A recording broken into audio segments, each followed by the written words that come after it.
मरने के बाद रूह क्या क्या देखती है। रूह के सफ़र बरज़ख की तफसील और नेक आमाल की अहमियत पर रोशनी। बिस्मिल्लाहिर्रहमानिर्रहीम। अस्सलामु अलैकुम रहमतुल्लाहि व बरकातुहू। मैं हूँ जमील अहमद जामी। नाज़रीन इकराम, आज की वीडियो रूह को झंझोड़ देने वाली है। हम आपको रूह के सफ़र बरज़ख की हैरत अंगेज़ तफसीलात बताएंगे, जहाँ फरिश्तों की मुलाकातें, आसमानों की मनाजिल और आमाल की जज़ा व सज़ा के मराहिल का जिक्र है। नाज़रीन किराम, क्या ये महज किस्से हैं या हमारे आमाल का हकीकी अक्स? जानिए कि किस तरह रूह दुनिया छोड़ते ही एक नए आलम में दाखिल होती है और वो मनाजिर जो इंसान को अपने रब के सामने शर्मिंदा या सरफराज कर सकते हैं। ये एक ऐसा बयान है जो दिल को झंझोड़ कर आखिरत की तैयारी पर गौर करने पर मजबूर कर देगा। अगर आपको ये वीडियो पसंद आए तो बराह करम हमारे चैनल को सब्सक्राइब करें, वीडियो को लाइक करें, अपनी कीमती राय कमेंट सेक्शन में देना ना भूलें। तो चलिए चलते हैं आज की वीडियो की तरफ। तमाम तारीफें उसी अल्लाह के लिए हैं जिसने बड़े बड़े जालिम और जाबिर लोगों की गर्दनें मौत से मरोड़ दी और ऊंचे ऊंचे तख्तों पर अकड़ कर बैठने वाले बादशाहों की कमरें मौत से तोड़ दी और बड़े बड़े खजानों के मालिकों की मलकियत मौत से खत्म कर दी। ये सब लोग ऐसे थे जो मौत के जिक्र से भी नफरत करते थे, लेकिन अल्लाह का वादा मौत का वक्त आया तो उनको गड्ढे में डाल दिया और ऊंचे महलों से जमीन के नीचे पहुंचा दिया। बिजली और कुमकुमों की रोशनी और नर्म बिस्तरों से कब्र के अंधेरे में पहुंचा दिया और गुलामों और बांदियों से खेलने के बजाय जमीन के कीड़ों के हवाले हो गए और दोस्तों की मजलिसों के बजाय तन्हाई की वहशत में गिरफ्तार हो गए। बस क्या उन लोगों ने किसी मजबूत किले के जरिए मौत से अपनी हिफाजत कर ली? उससे बचने के लिए कोई दूसरा जरिया इख्तियार कर लिया? बस वो ज़ात पाक है जिसका कोई दूसरा शरीक नहीं और हमेशा रहने के लिए सिर्फ उसी की तन्हा ज़ात है, कोई उसका मिसल नहीं। मोहतरम बुजुर्गों और अजीज़ों, हम में से बहुत से लोग ये समझते हैं कि इंसान जब मर जाता है और कब्र में दफना दिया जाता है तो वो गल सड़कर मिट्टी में मिल जाता है और हमेशा के लिए ख़त्म हो जाता है और उसकी कोई चीज़ बाकी नहीं रहती और मरने के बाद उसे किसी और चीज़ का सामना नहीं करना पड़ता। मेरे भाइयों, ये बड़ी ख़तरनाक गलती है। हकीकत यह है कि इंसान मरने के बाद एक नई जिंदगी में दाखिल होता है। ये जिंदगी बरज़ख की जिंदगी कहलाती है और बरज़ख के बाद आखिरत की जिंदगी होगी जो हमेशा रहेगी, कभी ख़त्म नहीं होगी। सूरह कौसर के अहम मकासद ये हैं कि हर शख्स को चाहिए कि वो दुनियावी जिंदगी और उसके वक्ती आराम को अपनी मंजिल मकसूद न समझे, क्योंकि इस दुनियावी फ़ानी ज़िंदगी के बाद एक ऐसी ज़िंदगी शुरू होने वाली है जहाँ कभी मौत वाक़ नहीं होगी, जहाँ की राहत और सुकून के बाद कभी कोई तकलीफ़ नहीं होगी।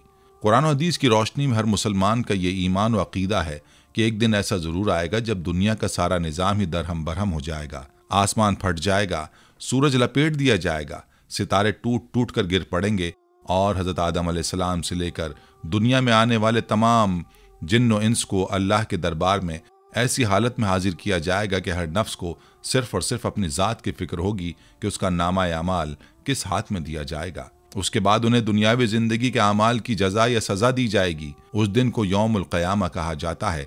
कुरान और हदीस में उस दिन की सख्ती और हौलनाकी को बयान करते हुए फरमाया गया कि क़यामत का दिन 50,000 साल के बराबर होगा। कुरान करीम में तकरीबन 80 जगहों पर यौमुल क़यामा का लफ्ज़ इस्तेमाल हुआ है और यौमुल आखिर व दारुल आखिरा जैसे अल्फाज का जिक्र कुरान करीम में 20 मरतबा हुआ है। नाज़रीन किराम, हज़रत अबुल हसन काबूसी रहमतुल्लाह अलैह फरमाते हैं कि अहले सुन्नत वल जमात का सही और मोतबर अक़ीदा यह है कि जब किसी इंसान की रूह उसके जिस्म से जुदा हो जाती है तो फरिश्ते उस रूह को आसमान की जानिब लेकर रवाना हो जाते हैं। वो उसे मुख्तलिफ आसमानी मराहिल से गुजारते हुए अल्लाह ताला की बारगाह अक़दस में पहुँचाते हैं, जहाँ रूह को अल्लाह सुब्हान ताला के हुजूर पेश किया जाता है। उस मकाम पर अल्लाह ताला उस रूह से मुख्तलिफ सवालात करते हैं ताकि उसकी नेकियों और आमाल का जायज़ा लिया जा सके। अगर ये रूह नेक और साले आमाल की हामिल होती है और वो रूह अल्लाह के नेक बंदों में से होती है तो उसे रूह सईद कहा जाता है, यानी खुशनसीब और कामयाब रूह। अल्लाह ताला उस रूह पर अपनी रहमत और करम का मुजाहरा फरमाते हैं और फरिश्तों को हुक्म देते हैं कि वो इसे जन्नत में ले जाएं ताकि उसे इसके मकाम का मर्तबा दिखाया जा सके। चुनाचे फरिश्ते उस सईद रूह को लेकर जन्नत की जानिब रवाना हो जाते हैं और उसे जन्नत के मुख्तलिफ मकामात दिखाते हैं।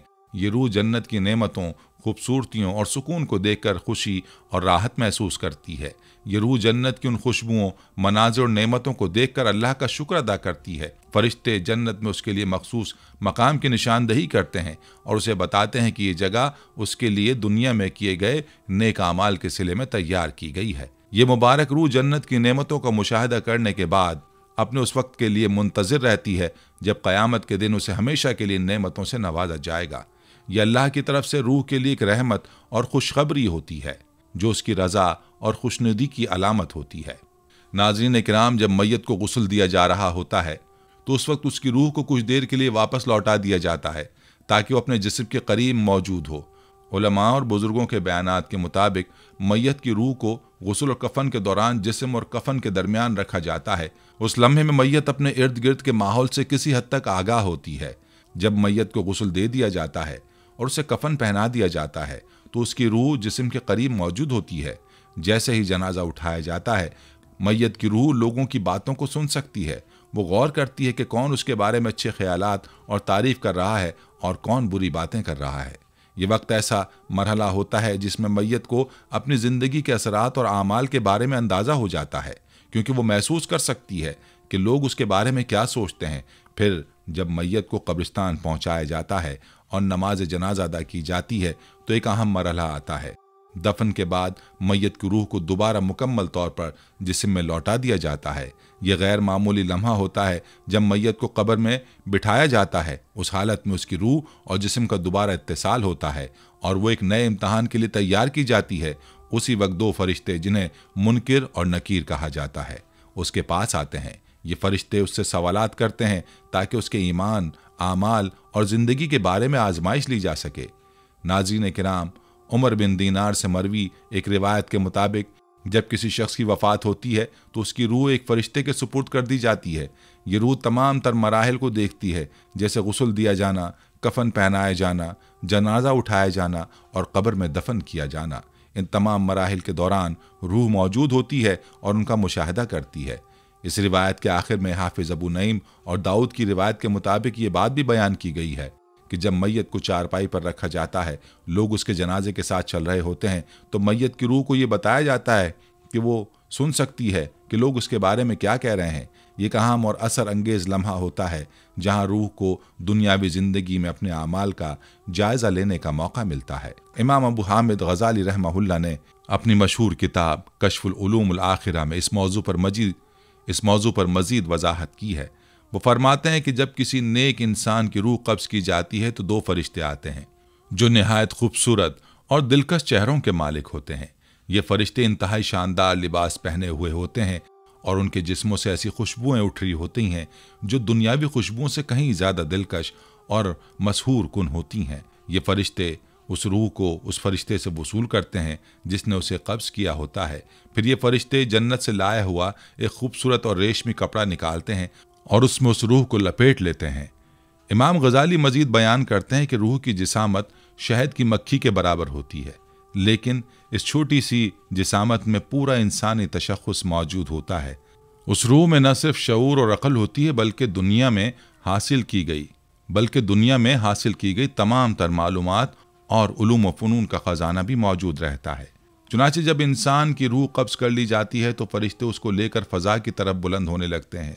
रास्ते में जहाँ जहाँ से ये रूह गुजरती है वहाँ उसे देखने के लिए पिछली उम्मतों के अफराद और वो तमाम इंसान जिनका इंतकाल पहले हो चुका है अपनी अपनी जगहों से उसकी तरफ मुतवज्जे होते हैं। उनकी अरवाह एक मुंतशिर लश्कर की मानिंद हर जानिब फैली होती है, जैसे टड्डी दल का हुजूम जो फ़ज़ा में बिखरा हुआ हो। ये तमाम अरवाह उस रूह को देखती हैं और उसके बारे में जानने की ख्वाहिश रखती हैं। उसके बाद फरिश्ते उस रूह को लेकर आसमान दुनिया की जानिब रवाना होते हैं। जब वो आसमान दुनिया तक पहुंचते हैं तो वहां के दरवाजे पर अमीन फरिश्ता दस्तक देता है। अंदर से एक फरिश्ता सवाल करता है, कौन है? जवाब में अमीन फरिश्ता कहता है, मैं सलसाइल हूँ और मेरे साथ ये रूह है। वो उस इंसान का नाम निहायत इज्जत और एहतराम के साथ लेता है जो अल्लाह के यहाँ पसंदीदा होता है। अंदर से फरिश्ता जवाब देता है, ये तो बहुत ही नेक इंसान था और इसका अकीदा गैर मुतजलजल और मजबूत था। फिर फरिश्ते उस रूह को लेकर दूसरे आसमान की तरफ बढ़ते हैं। जब वो दूसरे आसमान के दरवाजे पर पहुंचते हैं तो अमीन फरिश्ता दोबारा दस्तक देता है। अंदर से एक आवाज़ आती है, कौन है? अमीन फरिश्ता पहली मर्तबा की तरह जवाब देता है कि मैं सल साइल हूँ और मेरे साथ फला इंसान की रूह है। उस पर दूसरे आसमान के फरिश्ते बहुत खुश होते हैं और कहते हैं, वाह, ये तो बहुत खुशकिस्मत इंसान है, इसे खुशामदेद कहते हैं, आहलन सहलन। वो फरिश्ते मजीद कहते हैं, ये शख्स अपने तमाम फ़राइज़ को उम्दगी से अदा करता था और अपनी नमाजों की हिफाजत करने वालों में से था। जब रूह तीसरे आसमान पर पहुंचती है तो फिर इसी तरह दरवाज़ा खटखटाया जाता है। दरवाज़ा खोलने पर फरिश्ता फिर सवाल करता है कि आप कौन हैं, और जवाब में फिर वही आवाज़ आती है, अमीन हूँ।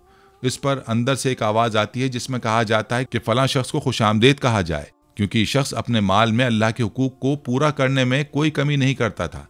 इसमें ना तो कंजूसी थी और ना ही किसी किस्म का फ्रॉड या हीलाकारी। इसका मतलब ये है कि वो शख्स अपनी दौलत में अल्लाह की रज़ा के लिए हर मुमकिन कदम उठाता था और उसके अंदर कोई भी ऐब या किसी किस्म की चालबाजी नहीं थी। इसी तरह जब वो चौथे आसमान पर पहुंचते हैं तो वहां भी एक दरवाज़ा खटखटाया जाता है। दरवाज़ा खोलते वक्त फिर सवाल किया जाता है कि आप कौन हैं। उस पर वही जवाब आता है कि अमीन हूँ, और फिर अंदर से खुशामदेद की आवाज़ सुनाई देती है और वहाँ मौजूद फरिश्ता मजीद कहता है कि शख्स रोज़े रखता था और बहुत अच्छे तरीके से रखता था। इसके रोज़े न सिर्फ इसने फरीज़ा समझ कर रखे, बल्कि उन रोज़ों की हालत में वो हराम खाने से बचता था और ना ही वो अपने रोज़े के दौरान बेहुदा और गुनहगार कामों में मुलव्विस होता था। इससे मुराद ये है कि वो शख्स रोज़ों को हकीकी रूह के साथ रखता था, यानी रोज़े की हालत में अपने आमाल को गुनाहों से महफूज रखता था और उसके रोज़े कभी भी बेहुदा या बेदिली से नहीं होते थे। उसके बाद जब इंसान की रूह 5वें आसमान पर पहुंचती है तो वहाँ भी एक दरवाज़ा खटखटाया जाता है और वहाँ वही सवालात और जवाबात का सिलसिला शुरू होता है जो पिछले आसमानों पर था। फरिश्ते उसे खुशामदेद कहते हैं और उसकी रूह को मुबारकबाद देते हुए कहते हैं, आहलन और सहलन, यानी खुशामदेद, तुम्हारे लिए खुशी का वक्त आया है, क्योंकि तुमने अल्लाह की तरफ से फ़र्ज़ हज को खालिस नीयत के साथ, किसी किस्म की शोहरत या नमूद की ख्वाहिश के बगैर सिर्फ अल्लाह की रज़ा के लिए अदा किया था।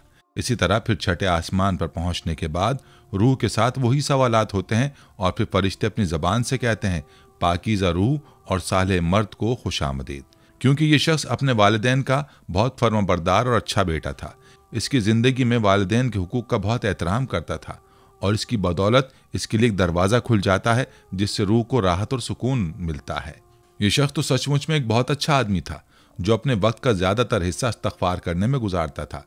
वो पोशीदा तौर पर सदका देता था, यतीमों की कफ़ालत करता और मिस्किनों की मदद में पेश रहता था। इसके लिए दरवाज़ा खोल दिया जाता है और रूह को वहाँ अज़मत व जलाल के अजीम पर्दों और शामियानों तक पहुँचा दिया जाता है, जहाँ फिर एक और इम्तहान की सूरत में ये सवाल पूछा जाता है, तुम कौन हो? ये सवाल उस वक्त होता है जब रूह उस मकाम तक पहुँचती है जहाँ उसका हकीकी मर्तबा और उसकी पाकीज़गी ज़ाहिर हो चुकी होती है।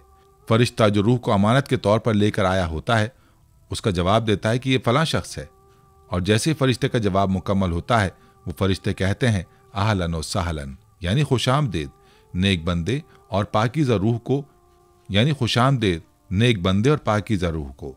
ये वो शख्स था जो अपनी ज़िंदगी में कसरत से इस्तग़फ़ार करता था, हमेशा लोगों को अच्छी बातों की तरफ बुलाता था, नेक कामों की तबलीग करता था और मिस्किनों की इज्जत और एहतराम करता था। उसकी ज़िंदगी इस बात की अक्कास थी कि वह हमेशा दूसरों की मदद करने और अच्छे कामों को फ़रोग़ देने की कोशिश करता रहता था। उसके बाद जब रूह को लेकर फरिश्ता मलाइका की जमात के दरमियान से गुजरता है तो हर तरफ से मलाइका उस रूह को खुशामदेद कहते हैं और उसे खैरियत की बशारत देते हैं।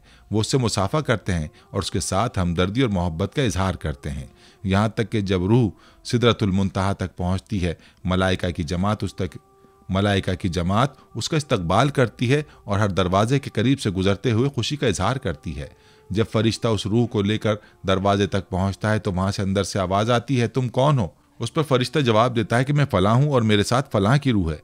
अंदर से फिर आवाज़ आती है कि तुम्हारा इस्तकबाल खुशी से किया जाता है, क्योंकि तुम्हारा अमल दुनिया में नेक था और तुम्हारी हर हरकत अल्लाह की रज़ा और खुशनुदी के लिए थी।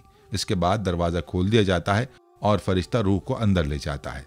उसके बाद फरिश्ता उस रूह के साथ मुख्तलिफ समंदरों से गुजरता है। सबसे पहले वो आग का समंदर आता है जिससे फरिश्ता और रूह बगैर किसी नुकसान के अबूर कर जाते हैं। उसके बाद नूर का समंदर आता है जिसकी रोशनी हर तरफ फैली होती है और रूह उस समंदर को भी सुकून से अबूर करती है। उसके बाद बहर जुल्मत आता है जो तारीकी में डूबा हुआ होता है, लेकिन ये समंदर भी रूह और फरिश्ते के लिए कुछ नहीं होता। फिर पानी का समंदर आता है जिसमें रूह और फरिश्ता बिल्कुल आसानी से गुजरते हैं। उसके बाद बर्फ का समंदर आता है जहाँ सर्दी का शदीद असर होता है, लेकिन रूह उससे भी बखूबी गुजर जाती है। उसके बाद ओलों का समंदर आता है जो ठंडक और बर्फ से भरपूर होता है, लेकिन ये समंदर भी रूह के लिए महज एक आजमाइश बनकर रह जाता है। हर एक समंदर के दरमियान का फासला 1000 साल की मुसाफत पर मुश्तमिल होता है, और इन सब समंदरों को अबूर करने का अमल इतना तवील और मुश्किल होता है कि हर समंदर के दरमियान एक गहरा फासला महसूस होता है, लेकिन रूह और फरिश्ता अपनी मंजिल की तरफ बढ़ते रहते हैं और हर एक समंदर को अबूर करते हैं। फिर अल्लाह ताला की अजमत और जलाल की तजल्लियात में जो हिजाबात पर्दे डाले गए हैं, उनमें से हर पर्दे में इतनी रोशनी है कि उनमें सूरज की शिद्दत और रोशनी भी मान पड़ जाए। ये वो पर्दे हैं जो अर्श इलाही के इर्द गिर्द मौजूद हैं, और उनमें सुराख किए गए हैं जिनसे हर खेमे के अंदर दुनिया की तमाम राज और हकीकतें ज़हूर पाती हैं। ये खेमे इतने बड़े हैं कि इनमें से हर खेमे के अंदर मजीद 80,000 झरोके और रोज़न रखे गए हैं, जिनसे अल्लाह की अजमत और जलाल की शान ज़ाहिर हो रही हैं। हर एक झरोके और रोज़न में इतने बड़े चांद रखे गए हैं कि अगर इन चांदों में से कोई भी चांद दुनिया के आसमान पर ज़ाहिर हो जाए तो उसकी रोशनी से पूरा आसमान जगमगा उठेगा और लोग उस चांद की पूजा करने लगेंगे। ये चांद इतने बड़े और ताबा हैं कि इनकी रोशनी के सामने दुनिया का सारा माहौल रोशन हो जाए और लोग इनकी नूरानी रोशनी में महव होकर अपनी इबादत की समत बदल देंगे। ख़वातीन व हज़रात, ये चांद अल्लाह की तस्बीह, तहमीद और तक़द्दुस बयान करते हैं। हर चांद की तस्बीह में अल्लाह की अज़मत का जिक्र होता है और हर चांद के अंदर अल्लाह की वहदानियत की गवाही होती है। जैसे हर चांद अपनी जगह पर अल्लाह की इबादत में महव है, और जब इन चांदों के नूर की कैफियत और उनके जलाल व अज़मत का बयान किया जाए तो इंसान की अक्ल इसका अहाता नहीं कर सकती। ये सब अल्लाह की कुदरत और उसकी शान किब्रियाई का मजहर हैं। ये चांद अपने नूर के साथ अल्लाह की बारगाह में तस्बीह करते हैं, जहाँ हर इंसान, हर मखलूक को अपनी हकीकत और मंजिल की हकीकत मिलती है। और फिर उन अज़मतों और जलाल के पर्दों के पीछे से दरबार कुदसिया की आवाज़ आती है, जिसमें यह कहा जाता है कि ये कौन रूह है जो तुम लेकर आए हो। उस पर वो जवाब दिया जाता है कि ये फ़लाँ शख्स है, फ़लाँ का बेटा है। फिर रब जलील और बुज़ुर्ग फरमाते हैं कि इसको अपने करीब लाओ और उसके लिए अपने ख़ास रज़ा व करम के दरवाज़े खोल दो। जब वो रूह अल्लाह की बारगाह में हाजिर होगी और फरिश्ते उस रूह को अल्लाह के सामने ले आएंगे, तो अल्लाह ताला अपनी बेइंतहा रहमत व करम से उस रूह को देखकर उसे अजाब और मलामत के बजाय अपने अफ़्व व करम से नवाजेगा। बंदा उस वक्त शदीद परेशानी में मुब्तला हो जाएगा और उसे ये महसूस होगा कि शायद वो हलाक हो चुका है, लेकिन फिर अल्लाह ताला की मेहरबानी और रहमत से उस पर अफ़्व व करम की बारिश होगी और अल्लाह अपने फजल से उसके तमाम गुनाहों को माफ़ फरमा देगा। इस रिवायत में और पिछली रिवायतों में कुछ नुक्ते हैं जिन पर बात करना ज़रूरी है। एक ये कि रूह जब निकलती है तो फरिश्ते उसे ले लेते हैं और फिर उन फरिश्तों को दे देते हैं जो आगे उसे लेकर जाते हैं। अच्छा, तो ये मोमिन की रूह के हाल का बयान हो गया कि इसे अच्छे फरिश्ते लेकर आसमानों की तरफ परवास करते हैं, और फिर जब वो गुजरते हैं तो फिर वो दूसरी अरवाह को भी देखता है, क्योंकि अरवाह के मुख्तलिफ मकामात हैं। याद रखें, बरज़ख में मुख्तलिफ अरवाह के मुख्तलिफ मकामात हैं। तो शुरू की रिवायत में आज के दर्स में हमने बताया कि वो उन मकामात से गुजरती और देखती है दूसरी अरवाह को, और फिर वो उन मदारिज को तय करती है, और हर आसमान में दरवाजे हैं। उन दरवाज़ों में दाखिले के लिए फ़रिश्तों को भी इजाज़त चाहिए। फिर वो फरिश्ते अंदर दाखिल होते हैं, और जो ये रूह, जो छोटी सी रूह होती है, उस रूह के अंदर इतने बड़े जिस्म कि जिसके 1000 फुट का जिस्म हो, चाहे 5 फुट का जिस्म हो, उसके तमाम खुसूसियात उस इतनी सी रूह में मौजूद होती हैं। वो तमाम इल्म, वो तमाम अक्ल, वो तमाम दिमाग, वो तमाम यादें, वो तमाम मामलात जो उसके दुनिया में रहीं, वो सारा कुछ उस रूह में मौजूद होता है। वो रूह तमाम सलाहियतें, वो तमाम चीज़ें रखती है जो जिस्म में थीं। तो इसलिए जब आलम बरज़ख में दाखिल होती है तो वो तमाम मामलात जो दुनिया में छोड़ आई उसे याद होते हैं। वो तमाम रिश्ते जो दुनिया में थे वो भी उसे याद होते हैं। वो तमाम मामलात भी उसे याद होते हैं। इसलिए जो दूसरी तवील रिवायत, जब वो अल्लाह के हुजूर पेश होती है तो उसकी इबादतों में जो कमियां रह गई हैं उसकी तरफ जब उसकी याद दहानी कराई जाती है तो शर्मिंदा होता है कि बारी ताला, हाँ, ये कमियां तो मुझ में रह गई हैं। अब वह ऐसा ना होना कि इतने ज़्यादा मामलात जो उसके साथ अच्छे हो रहे हैं उन्हें देखकर रूह फूले ना समाए, तो उसे बताया जाता है कि ये सारा जो कुछ तेरे साथ मामला हुआ है, अभी तक अच्छा वाला मामला, ये तेरे रब का फजलो करम है। तेरे मामलात में तो ये कमियां रह गईं, लेकिन उसके बावजूद रब तुझे माफ़ करता है। जा, तुझे बख्शा और फिर हमें यह भी पता चलता है कि वो ख़ास फरिश्तों की जमात है, जिसमें से वो फरिश्ता जो अमीन, जो रूह को लेकर आगे जाता है, वो सलसाइल है, जिसके बारे में बड़ी तफसील से इमाम गज़ाली ने कशफ़ उलूम व आखिरा में इमाम गज़ाली ने इस रिवायत को नकल किया, तो बड़ी तफसील से इस रिवायत को मैंने आपसे शेयर किया। और शायद मुझे याद नहीं कि पहले शेयर किया था या नहीं किया था। और ये भी याद रखें कि रूह वहाँ पर मामलात से गुजर रही होती है और एक एक समंदर के दरमियान हज़ार हज़ार साल की मुसाफत है, लेकिन रूह ये सारे मराहिल आनन फानन पलक झपकते में तय करके वापस भी आ जाती है। रूह के साथ और साथ साथ ये मामलात भी हो रहे हैं। वो वापस भी आ गई है, वो देख रही है कि उसे कौन नहला रहा है, वो देख रही है कि उसे कौन कफन पहना रहा है, वो देख रही है कि उसे कौन कब्र की तरफ ले जा रहा है। वो एक एक शख्स को देख रही है, यहाँ तक कब्र में उसे दफना दिया जाता है और फिर रूह जिस्म में आती है। और रूह का जिस्म में आना अब इस तरह नहीं है जैसे पैदाइश के वक्त था। जिस्म और रूह का एक ताल्लुक बाकी है, क्योंकि देखें ना कि हर जिस्म को तो कब्र नहीं मिलती। बहुत सारे जिस्म तो ख़त्म हो जाते हैं, कब्र ही नहीं मिलती। कोई पानी में गर्क हो गया, कोई जल गया, कोई उड़ गया, किसी के परख से उड़ गए। मुख्तलिफ कैफियतों में लोग मरते हैं। ये रूह तमाम मामला देख रही है और फरिश्ते उसे कह भी रहे हैं, देख ले लोग तेरे पीछे तुझे किन अल्फाज में याद कर रहे हैं। वो सब की बातें सुनती है। लिहाजा नाज़रीन किराम, हमें तौबा इस्तग़फ़ार करनी चाहिए, नमाजों की पाबंदी करनी चाहिए, गुनाहों से बचना चाहिए। आखिरत की मंजिल ही असल मंजिल है, क्योंकि तुम्हें तो दुनिया की ज़िंदगी अपनी तरफ खींचती है। असल में आखिरत की ज़िंदगी खैर भी है और हमेशा रहने वाली भी। और आखिरत की मंजिल की पहली घड़ी कब्र है, और कब्र का अजाब असल में रूह को होता है। सवालात भी हकीकत में रूह से ही होते हैं। इसलिए अगर किसी शख्स को दफन ना किया जाए तब भी तीनों सवालात होते हैं।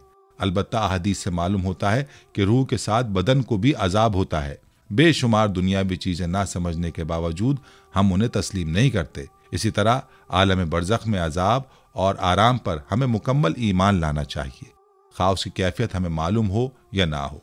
क्योंकि न सिर्फ मुसलमान बल्कि ईसाइयों और यहूदियों का भी यही अकीदा है कि एक दिन दुनिया और दुनिया की सारी नक्ल हरकत ख़त्म हो जाएगी और इंसान के दुनियावी अमाल के मुताबिक अल्लाह ताला के हुक्म पर जन्नत या जहन्नुम का फैसला सुनाया जाएगा।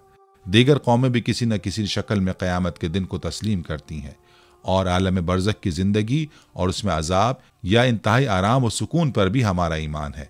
इसी तरह हमारा ये ईमान भी है कि अल्लाह ताला ने नेक बंदों के लिए अपना मेहमान खाना जन्नत तैयार कर रखा है, जहाँ आराम और आसाइश का ऐसा सामान अल्लाह ताला ने मुहैया कर रखा है कि कोई बशर उसे सोच भी नहीं सकता। दूसरी तरफ काफिरों और गुनाहगारों के लिए भड़कती हुई आग की शक्ल में जहन्नुम है, जहाँ पीप और बहता हुआ खून ग़िज़ा के तौर पर पेश किया जाएगा। अल्लाह ताला जहन्नुम से निजात और बग़ैर हिसाब व किताब के जन्नतुल फिरदौस का फैसला फरमाए, आमीन।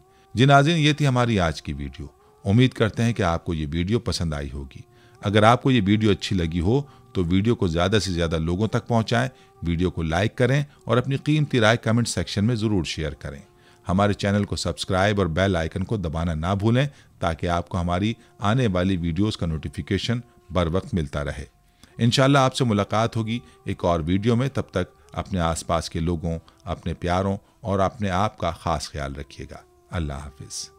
आखिर में प्यारे दोस्तों, हर वीडियो के इख्तिताम में हमने एक दुआ का सिलसिला शुरू किया हुआ है। जो भी इस दुआ में शामिल होगा, मेरा दावा है कि अल्लाह पाक उसकी तमाम जायज़ हाजात को पूरा करेंगे। अपनी दुआ का आगाज़ दुरूद इब्राहिमी से करते हैं। आप सब दोस्त और बहनें पहले मेरे साथ मिलकर दुरूद पाक पढ़ लें और कमेंट्स में आमीन लाजमी लिखिएगा। अल्लाह पाक उस आमीन को लिखने की बरकत से आपकी और मेरी तमाम जायज़ हाजात को पूरा फरमाएंगे। दुआ का आगाज़ करते हैं। बिस्मिल्लाहिर्रहमानिर्रहीम। अल्लाहुम्मा सल्ली अला मुहम्मदिन व अला आलि मुहम्मदिन कमा सल्लैता अला इब्राहीम व अला आलि इब्राहीम इन्नका हमीदुम मजीद। अल्लाहुम्मा बारिक अला मुहम्मदिन व अला आलि मुहम्मदिन कमा बारकता अला इब्राहीम व अला आलि इब्राहीम इन्नका हमीदुम मजीद। तमाम हम्द व सना रब्बे ज़ुल जलाल के लिए हैं, जिसकी रहमत से नाउमीदी नहीं, जिसकी नेमतों से दामन खाली नहीं, जिसकी मग़फ़िरत से मायूसी नहीं। और जिसकी रहमतों का फैजान कभी नहीं रुकता। ऐ अल्लाह पाक, ऐ अल्लाह तू पाक है, तेरा शुक्र अदा करते हैं इस इकरार के साथ कि तेरे सिवा कोई माबूद नहीं, तू सबसे बड़ा है, तेरा कोई शरीक नहीं और ना ही कोई हमसर है।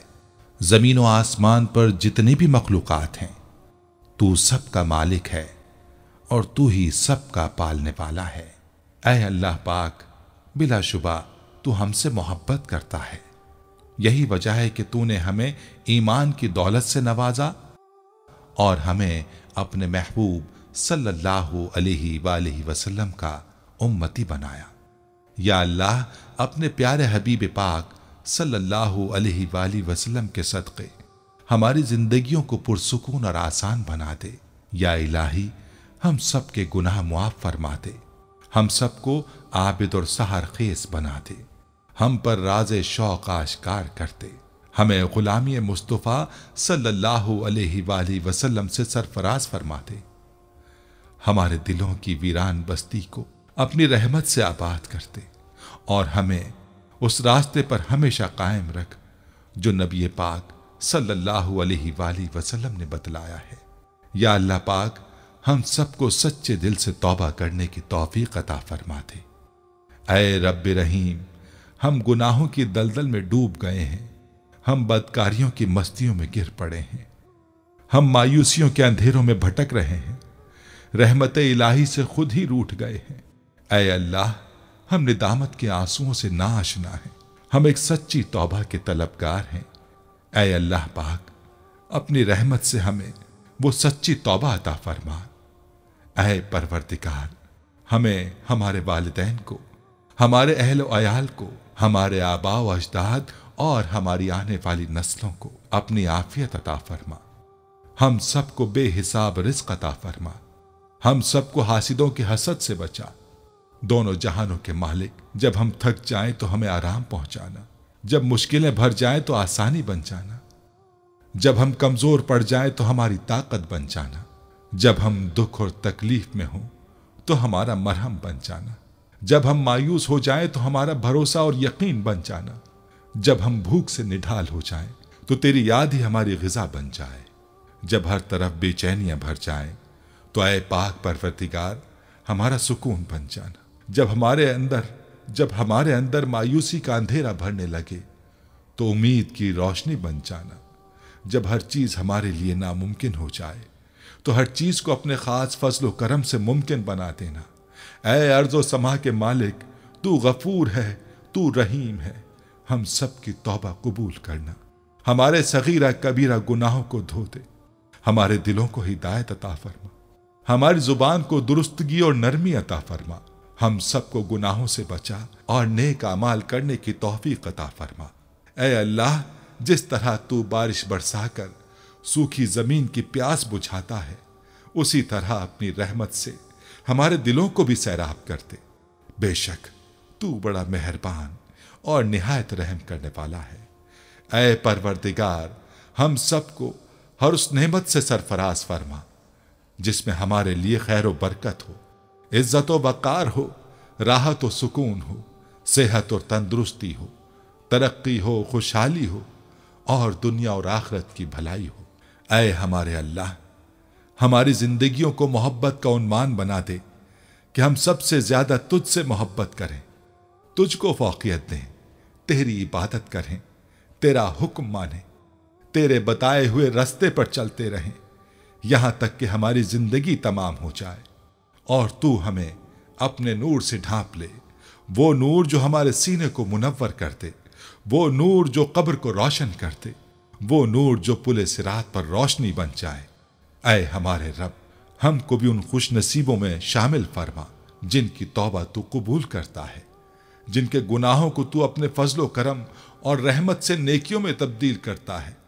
या अल्लाह, हमारे पास कोई अमल नहीं है, हमें सिर्फ तेरी रहमत का आसरा है। ऐ परवरदिगार, हमें अपनी रहमत में ढांप ले। ऐ बुलंदियों के बादशाह, ऐ रब्बे कायनात, हमारे दिल और हमारे कदम अपनी रजा की तरफ फेर दे। आमीन या रब्बुल आलमीन।